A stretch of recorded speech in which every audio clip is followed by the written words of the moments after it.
Hello everyone, my name is Faith Mutegi and this is my platform, Parenting Conundrums. Thank you so much for the likes, thank you so much for the subscriptions, thank you so much for the feedback, and even before I forget, please follow me on faithmutegi.wordpress.com and basically also on Facebook, where you can find me under the name Faith Mutegi. So there was a discussion that I was part of within this week, and I wanted to see how best to highlight maybe a few issues. And the main thing, or the main topic for today, is teenage stress. So I was invited to be part of a discussion, and there were teens who are in that group, and they were to ask some questions. The main issue was stress management. But before you start giving them every single aspect about stress, I needed to get to know what are their stressors, what are they stressed about.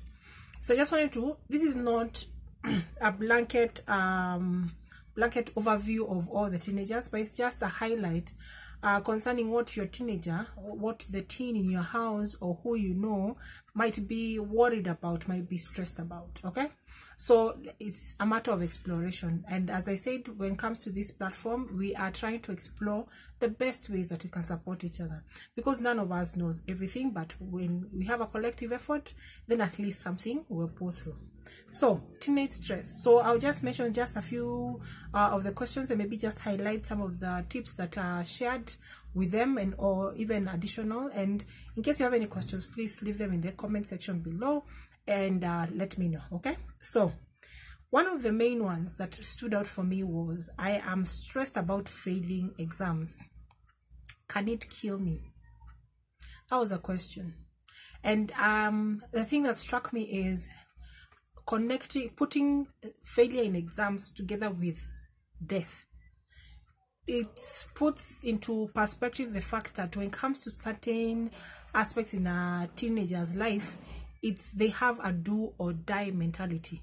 I either get this or that's it.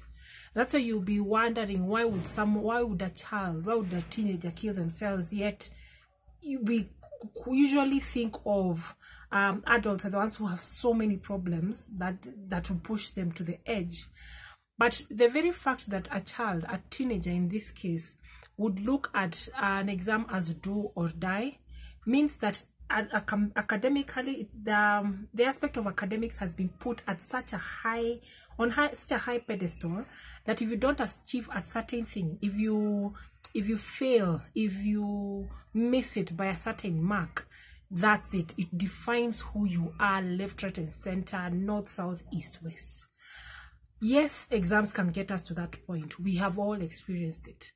But I believe we need to let them know that there's a way that, yes, we are aiming for this mark, but just in case you do not get it, I still love you, I still treasure you, I still love you as my son, as my daughter. You are still worthy as a human being. Exams should not be defining factors for the rest of our lives. Yes, they are stepping stones to different what do you call them, doors or opportunities in life, but you are worth more than an exam. So this is where I believe you need to build your child's character in more ways than one, whereby you're not just focusing, the only time that you're interacting with them is about education. Find out what are their hobbies, because if for them to thrive in the academic pursuits, they will need to know how to take care of themselves spiritually, physically, whether it's exercise or the play, and all other dimensions. So please, yes, academics are important. Yes, they may seem like they're not paying attention, but have you given them avenues whereby they are relieving their stress, such that not everything is academics? So academics 24/7, have fun, interact, get to know what their hobbies are, nurture those hobbies as much as possible. The internet has given us that platform. So it's a matter of let the academic aspect of a child's life not be the defining factor or the only point of interaction, because at that point it will be like, if I don't get it, then mom or dad or auntie or shosho, whoever is taking care of them, will do A, B, C, and D. So let it not be, if I do this, then let us not push them to the edge because of academics. Let us try and balance. The word is try, and the other is balance. Okay. The other aspect of it is my friend takes alcohol to overcome stress.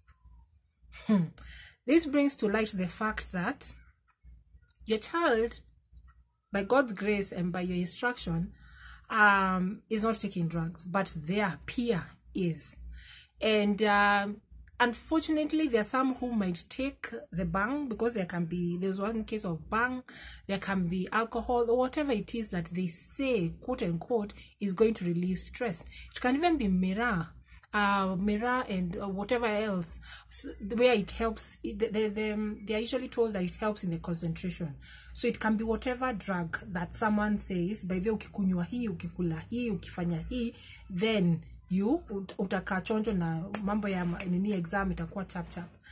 So can you explore the values that a friend should have? Have you ever talked about, by the way, I don't know who you are, I hope I know you know your children's friends, but nowadays on social media you may not even know their names because they use pseudonyms and stuff like that. But can you help your teen to find out, or even if there's a teenager watching this, what is the definition of a friend? And by the time you're saying that your friend is taking alcohol, is taking bang to cope with stress, have you explored the aspect of why that is not the right thing to do? But usually it's a gray line if you as a parent are consuming alcohol, are smoking, or are bringing those drugs home. That's a whole different topic. Because like right now during quarantine and containment and curfew, all those whatever facets of our lives, we are now bringing the bar into our houses. You bring that drink and the rest, and who is the child coping? How will you tell the child not to take that drink? Yes, you may have drunk when you were younger. You used to put, is it Coke, Fanta, Sprite, all those soft drinks, and then you'd be like, the adult drink. But maybe it was because of all the carbon dioxide and stuff like that. Or how we would pretend that the matchstick was a cigarette. Yes, some of us adopted those, but that was play because we have observed. So what is your child observing? So when it comes to this, it's my friend takes alcohol. So explore the area of friends.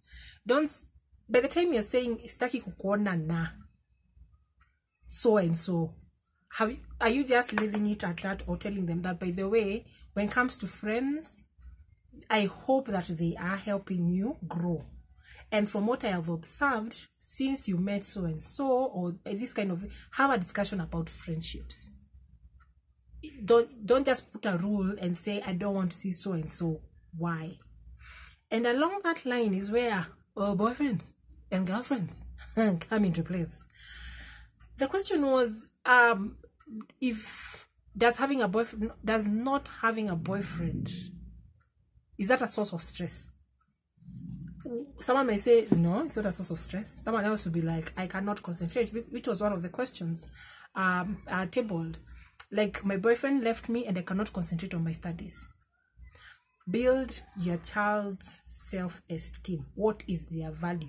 Can they see themselves as what? As temples, as vessels, whereby another human being doesn't define who they are? Whether you have a boyfriend or not, whether you have a girlfriend or not, should not be a defining factor of your self-worth. So are we building our children's self-worth? I love the way you take care of your siblings. I love the way you prepare the dishes, or even how you arrange the house. I love the way you have attention to detail concerning the clothes. When it comes to dressing up, I love how you help me out in this. Do you build your child's confidence? Yes, it may be, they're already teenagers. Yes, they may not want to talk to you. Don't give up. Just find your child's love language. How do they want to be treated? How do they feel loved? There are some who you have the quality time where you spend time with them and they're like, yay. There's someone who loves gifts. There's someone who wants all those. Just find the love languages of your child and nurture that conversation. The other that I wanted to just as we wind up is please don't belittle your teens stressors. Please don't. Mambo ya mvulana hii hesabu peke yake, mambo ya nguo peke yake. Don't belittle what a teenager finds difficult or troublesome, or whatever the case may be. Acknowledge that, by the way, saa zingine I understand mtu hana psyche, lakini let us make a timetable. Niambie what is the best time. Kama ni kuamka, if you can do them in the morning and then during the day you're good, that's okay. If it's better at night, but there are some things if you say that you'll do at night, they spoil the entire day's event. Have a discussion, but please don't belittle someone else's stressors the same way you would not want someone to belittle your own, whatever is making you uncomfortable. Okay, so let's please, this is my closing remark, please let children know that real life is messy. The dramas that you watch on TV, the soap operas, the dramas, whichever genre you love or whatever they love, and the Instagram, the what you only live once hashtags and all the rest, let them know that real life is messy and stressful, and the only time that stress will be done is when we are no longer alive. So how are you exploring the life of your child? Allow me to rephrase my question. Help a child understand that stress is part of life, and that when things don't go the way they want them to go, it's still okay. It's just a matter of how do you perceive this issue, what can you control, and then get about to working on what you can control. Because one of the faces I love, I've come across it in a song, but I have forgotten the artist. He says that if you want to win, you have to learn how to lose. So let them explore the lives of their mentors. Buy them let them go to the bookshop safely and buy a biography if they're interested in that. Let them look at the lives of these celebrities, of the people that they put in high regard, and let them realize that it wasn't just climbing the mountain. There are some dips, there are some deep valleys, but somebody got through. How? It's all about the mind. So I hope with those discussions, basically relationships are top of their discussion. When it comes to everything else around life, they may see like, I wish I could do everything, but let them take a step at a time. But how will they do that? By you holding their hand. It's not too late. Just find out how to connect with your child and then see how best they can manage their stress, and also how you as a parent and guardian can manage your stress.